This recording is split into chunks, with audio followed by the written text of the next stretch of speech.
दोस्तों, बहुत समय पहले की बात है। किसी नगरी में एक युवक रहा करता था। वह युवक बहुत ही शर्मीला था। वह इतना शर्मीला था कि जब भी उसके सामने कोई नया व्यक्ति आ खड़ा होता तो वह उससे बात तक नहीं करता था।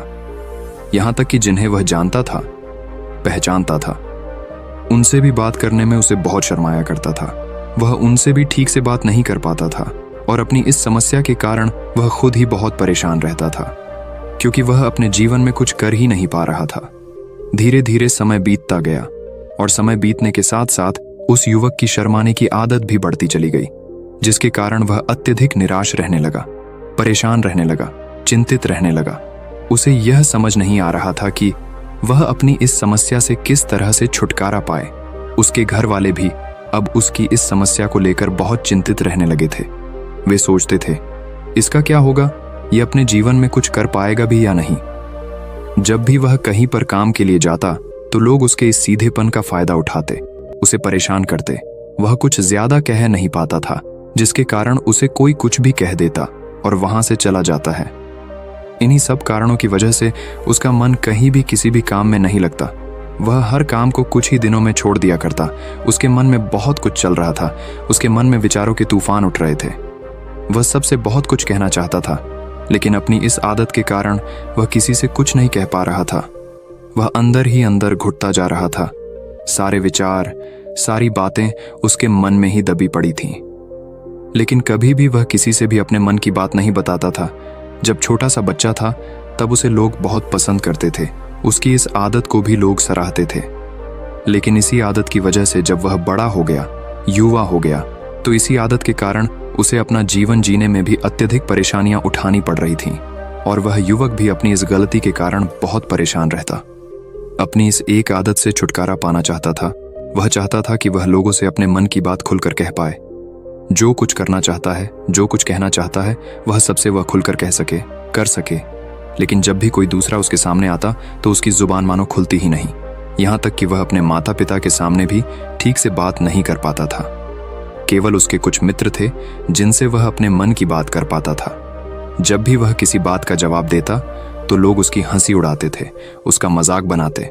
लोग कहते हैं कि आज तो तेरे मुंह में भी जबान आ गई है। यह समस्या दिन ब दिन बढ़ती चली जा रही थी और इस समस्या के कारण अब उसके पिता भी अत्यधिक चिंतित रहने लगे थे। वह चाहते थे कि उनका बेटा भी दूसरों के सामने अपने मन की बात रख सके। लेकिन एक दिन जब अपने उस बेटे को दूसरों के सामने शर्मिंदा होता हुआ देख रहे थे, तभी उन्हें बहुत क्रोध आया और वह अपने बेटे को खरी खोटी सुनाने लगे। उन्होंने उसे इतना डांट दिया कि वह युवा लड़का अत्यधिक क्रोधित हो गया और वहां से बिना कुछ कहे वहां से चला गया। शाम हो चुकी थी और अब तक उनका बेटा घर नहीं लौटा था। माता और पिता दोनों बड़े ही चिंतित थे। वे अपने बेटे को वापस घर पर देखना चाहते थे, लेकिन युवा लड़का तो भागते भागते पहाड़ की चोटी पर जा पहुंचा था। वह वहां से नीचे की ओर झांक रहा था और ईश्वर से कह रहा था, हे भगवान, आपने मुझे ऐसा क्यों बनाया? लोग मेरा मजाक उड़ाते हैं, लोग मेरी हंसी उड़ाते हैं। जब मैं इस दुनिया में अपने मन की बात रख ही नहीं सकता, मैं किसी से कुछ कह ही नहीं सकता, तो फिर मैं इस जीवन को जी कर क्या करूंगा? जब भी मैं किसी से कुछ कहने की कोशिश करता हूं तो लोग मेरा मजाक बनाते हैं, मेरी हंसी उड़ाते हैं। यहाँ तक कि वह मुझसे कुछ भी कहकर चले जाते हैं और मैं उनका जवाब नहीं दे पाता। ऐसा जीवन जीकर मुझे क्या मिलेगा? इसलिए मैं तेरे पास आ रहा हूँ। इतना कहकर जैसे ही वह युवक कूदने की तैयारी कर रहा था कि तभी पीछे से आवाज सुनाई पड़ी, बेटा, जान देना तो बहुत आसान है, लेकिन इस जान को तुम वापस नहीं पा सकोगे। जैसे ही ये आवाज उसके कानों में पड़ी, वह पीछे मुड़कर देखने लगा। उसने जैसे ही पीछे मुड़कर देखा, उसने पाया कि एक बौद्ध भिक्षु उसके पीछे खड़े हैं। उन्हें देखकर वह डर सा गया और अपने कदम पीछे खींच लिए और चुपचाप वहां पर खड़ा हो गया। अपनी आदत के कारण वह उनसे कुछ कह नहीं पा रहा था। तभी बौद्ध भिक्षु उस युवक से कहते हैं, बेटा, क्या बात है? आखिर तुम यहाँ पर क्या कर रहे हो और तुम अपने इस जीवन को क्यों समाप्त करना चाहते हो? ये अनमोल जीवन बहुत कम लोगों को नसीब होता है और तुम्हें यह जीवन व्यर्थ लगता है।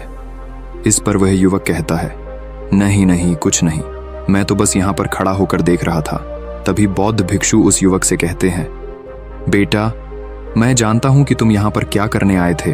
तुम मुझसे कुछ नहीं छुपा सकते, लेकिन मैं चाहता हूं कि तुम अपनी समस्या मुझसे खुद बताओ, तभी मैं उसका समाधान तुम्हें बता पाऊंगा। यदि तुम चाहते हो कि कोई तुम्हारी मदद करे तो उसके लिए पहले तुम्हें ही आगे बढ़ना होगा।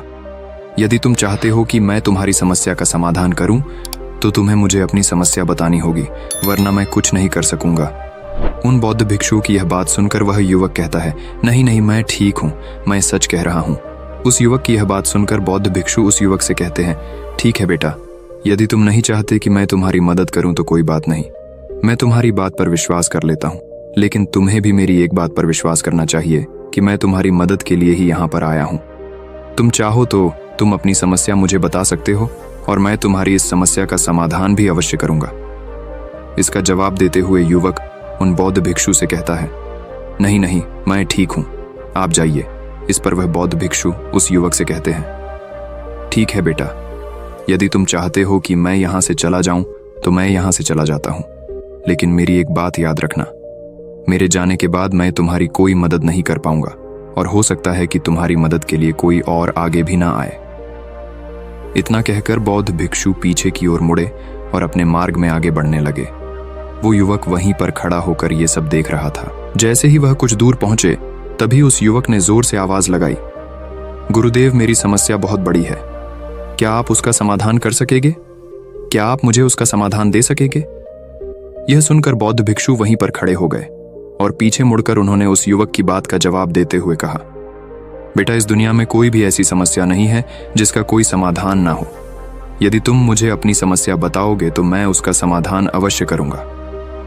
तभी वह युवक उन बौद्ध भिक्षु से अपनी समस्या बताते हुए कहता है, गुरुवर, मेरी एक बहुत बड़ी समस्या है कि मैं शर्मिला हूं, जिसके कारण मैं किसी से कोई बात नहीं कर पाता। यहां तक कि मैं अपने मन की बात भी किसी को नहीं बता पाता। जब भी मैं किसी से बात करने की कोशिश करता हूं तो लोग मेरा मजाक उड़ाते हैं, मेरी हंसी उड़ाते हैं। जब भी मुझे कोई खरी खोटी सुनाता है, उलटी सीधी बातें करता है, तो मैं उनका जवाब नहीं दे पाता। मैं लोगों की तरह चालाक बनना चाहता हूं, लोगों की तरह बातों का जवाब देना चाहता हूं, अपने मन की बात करना चाहता हूं। मैं इस दुनिया के साथ कदम से कदम मिलाकर आगे बढ़ना चाहता हूं। क्या इसका कोई समाधान है? उन बौद्ध भिक्षु ने उस युवक की सारी बातें ध्यानपूर्वक सुनी और फिर जवाब देते हुए कहते हैं, बेटा, जरूरत से ज्यादा शर्मीला होना, इसका अर्थ यह है कि तुम्हारे अंदर कोई डर है जिसे तुम पहचान नहीं पा रहे हो, जिसका कारण उसका समाधान करने में भी असमर्थ है। शर्म करना अलग बात है और डरना अलग। जब हमारे भीतर डर होता है तब हम कहीं भी किसी से भी कोई भी बात नहीं कर सकते। हमें चारों तरफ केवल डर ही नजर आता है और हम हर जगह से डरते ही रहते हैं। लेकिन इसे शर्माना नहीं कहते। शर्म तो बस एक हद तक तुम्हें चुप रख सकता है। फिर वह बौद्ध भिक्षु उस युवक से कहते हैं, बेटा, तुम सबसे अधिक किससे शर्माते हो? युवक इसका जवाब देते हुए कहता है, गुरुवर, मुझे अपने पिता से बात करने में बहुत शर्म आती है। मैं उनके सामने कुछ बोल ही नहीं पाता। तभी वह बौद्ध भिक्षु उस युवक से कहते हैं, अच्छा, तो ये बताओ, जब तुम अपने पिता से बात कर रहे होते हो या फिर बात करने का प्रयास करते हो तो तुम्हारे मन में कैसे ख्याल आते हैं? युवक इसका जवाब देते हुए कहता है, गुरुवर, जब भी मैं अपने पिता से बात करने का प्रयास करता हूं तो मुझे ऐसा लगता है कि मानो मेरे पिता अभी मुझे डांट देंगे, मुझ पर क्रोध करेंगे, मुझसे नाराज हो जाएंगे और कहीं ना कहीं मुझे यह भी लगता है कि मैं कुछ गलत बात ही करूंगा। यहाँ तक कि मेरे मन में ऐसे भी ख्याल आते हैं कि शायद मेरे पिता मुझसे प्यार ही नहीं करते। परंतु गुरुवर, आप कहते हैं कि शर्म अलग है और डरना अलग बात है, तो क्या कोई ऐसा उपाय है जिससे मुझे डर ही ना हो? क्या कोई ऐसा रास्ता है जिससे मेरे अंदर का ये डर पूरी तरह से समाप्त हो जाए? कृपा करके मुझे इस समस्या का समाधान बताइए। मुझे अपने इस डर से बाहर निकलना है। मुझे लोगों की तरह अपने इस जीवन को खुलकर जीना है। उस युवक की यह सारी बातें सुनकर बौद्ध भिक्षु उस युवक से कहते हैं, जाओ और अपने पिता से कहो कि मुझे कुछ काम करना है और उसके लिए मुझे आपसे कुछ धन चाहिए। यदि तुम उनसे धन मांगने में कामयाब हो गए तो मैं तुम्हें तुम्हारी समस्या का समाधान अवश्य बताऊंगा। वह युवक काफी घबरा गया। उसने उन गुरुवर से कहा, हे गुरुवर, मुझे यह कार्य न दीजिए। मैं उनसे कुछ नहीं कह पाता। उनके सामने तो मेरी बोलती तक बंद हो जाती है।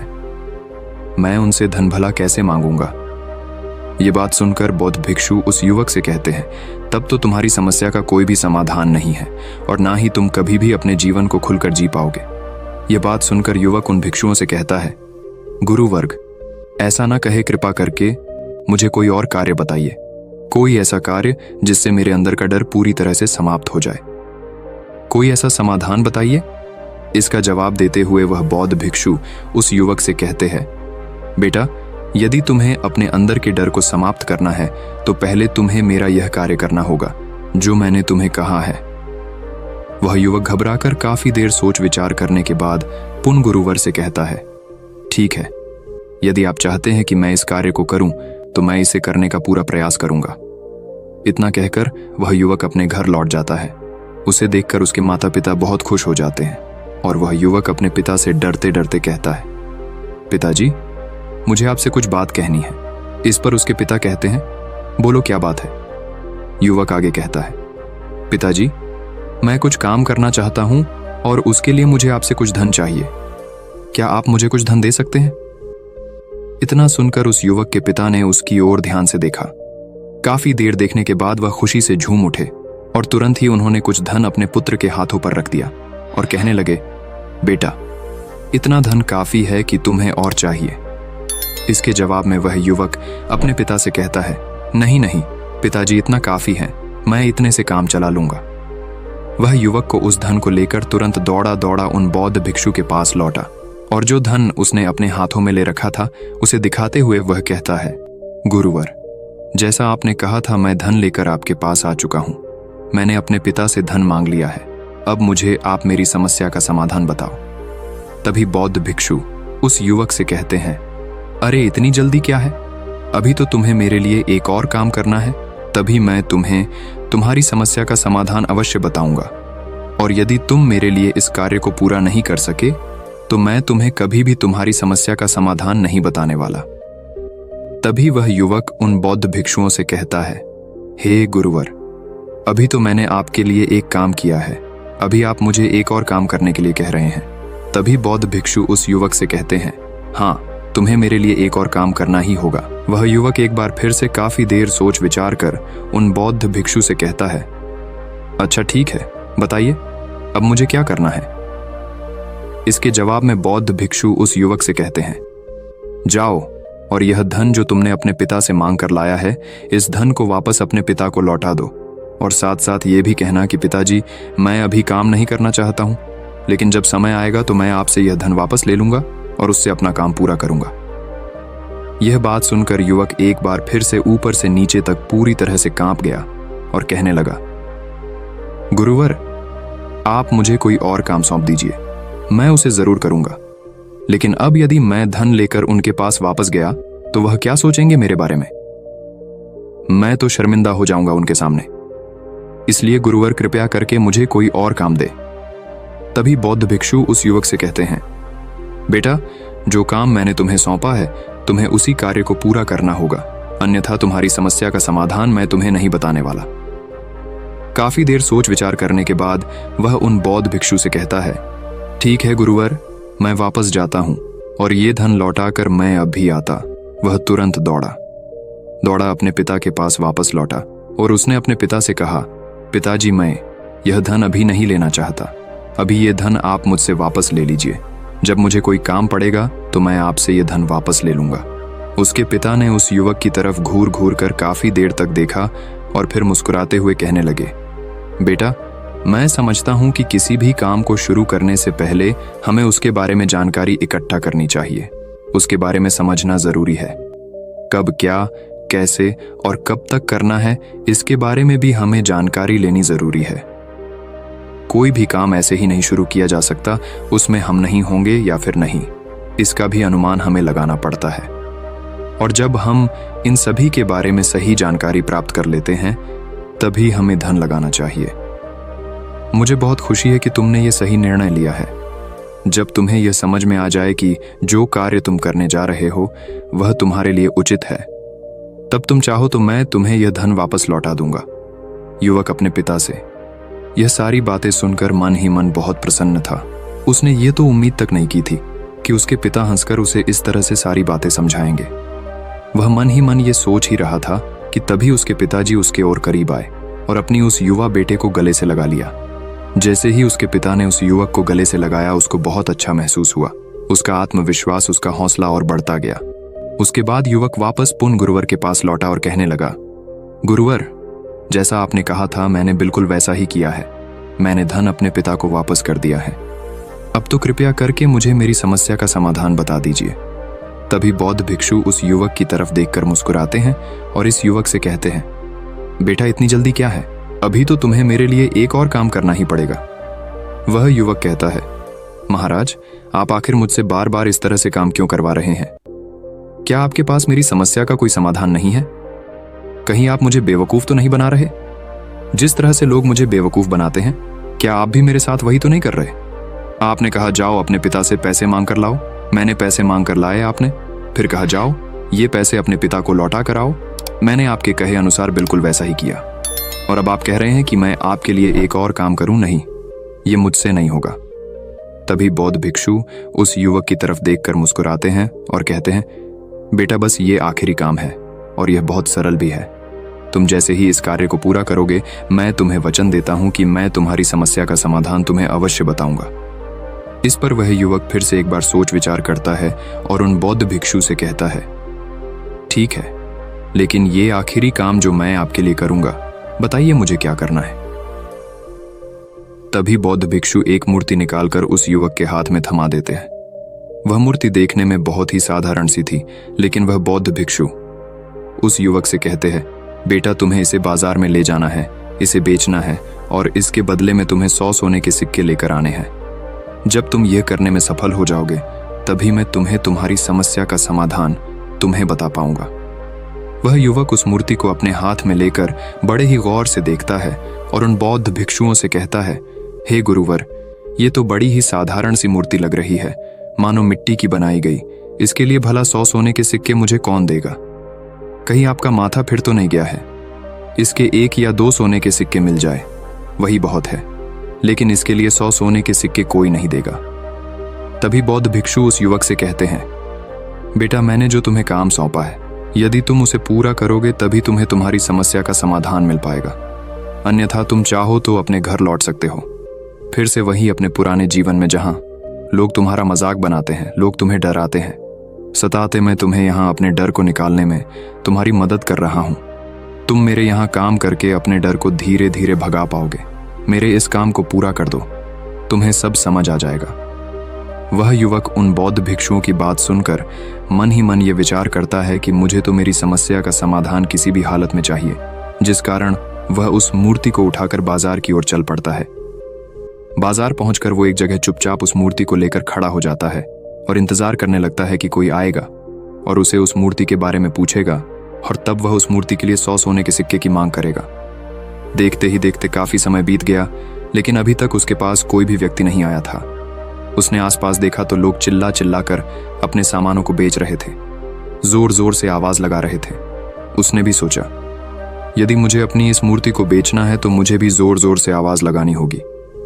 उस युवक ने चिल्लाना शुरू किया, लेकिन वह इतनी जोर से नहीं चिल्ला रहा था, उसकी आवाज उसे खुद तक सुनाई नहीं पड़ रही थी।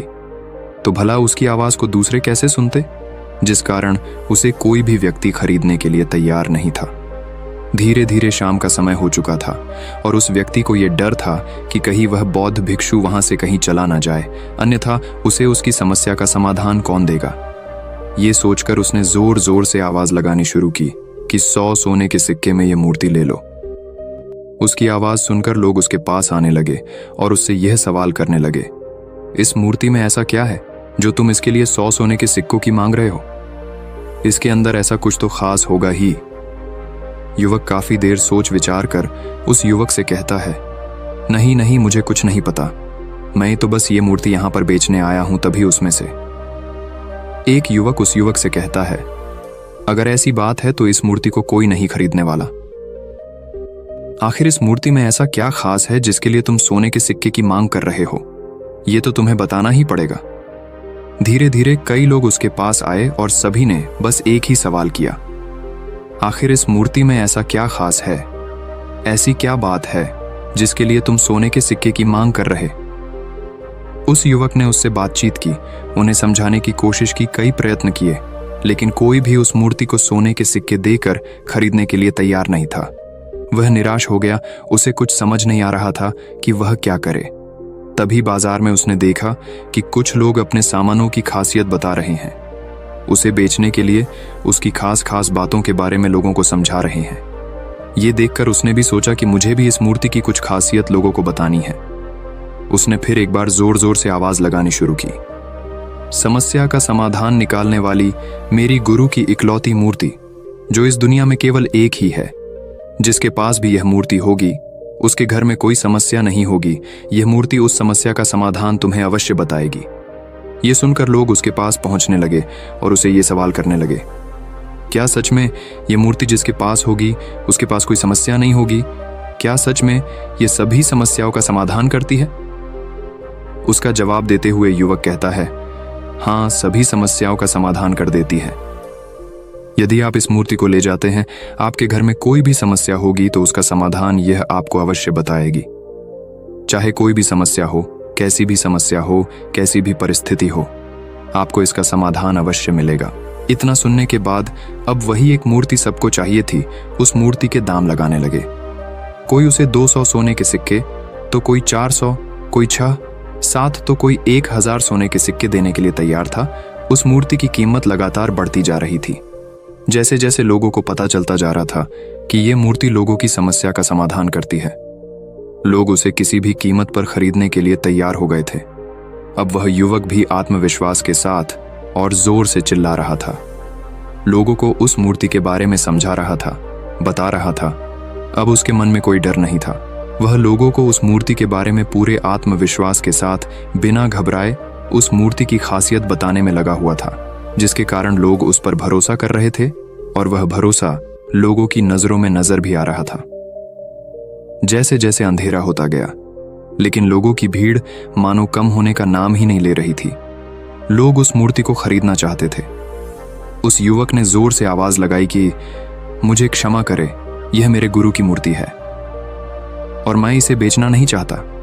इतना कहकर वह युवक उस मूर्ति को लेकर वापस खाली हाथ लौट आया और उन गुरुवर के पास पहुंचा और उन गुरुवार से कहने लगा, हे गुरुदेव, आपका बहुत बहुत धन्यवाद। इस मूर्ति ने मेरी समस्या का समाधान कर दिया। मुझे समझ में आ गया कि मेरी क्या समस्या थी। हालांकि मैं इसे बेचकर सोने के सिक्के तो आपके लिए नहीं ला पाया, लेकिन मुझे मेरी समस्या का समाधान अवश्य मिल गया। आपका बहुत बहुत धन्यवाद। इस बात को सुनकर बौद्ध भिक्षु उस युवक से कहते हैं, बेटा, मैंने तुम्हारी समस्या का समाधान नहीं किया है, तुमने तो खुद ही अपनी समस्या का समाधान किया। अपनी समस्या तुमने खुद ही सुलझा ली है। तुम्हारे मन में हजारों सवाल थे, मैं ये करूंगा तो लोग मेरे बारे में क्या सोचेंगे, यदि मैं अपना मुंह खोलूंगा तो लोग मेरे पर हंसेंगे, यदि मैंने मुंह खोला तो मैं कुछ गलत ही करूंगा। ऐसे कई सारे विचार तुम्हारे मन में थे, ऐसे कई सारे डर तुमने अपने मन में पाल रखे थे। लेकिन जब इस मूर्ति के बेचने के दौरान तुमने उन हजारों लोगों का सामना किया, उनके सामने खुलकर अपनी बात रखी, उनके सामने खुलकर वह कहा जो तुम्हें कहना था, तो तुम्हारे मन का डर खुद खुद समाप्त हो गया। जिसे तुम शर्मा ना कहते थे, वो अपने आप ही तुम्हारे भीतर से कहीं गायब हो गया। युवक अपने गुरु की यह बात सुनकर अपने गुरुवार से कहता है, गुरुवर, आप सही कहते हैं।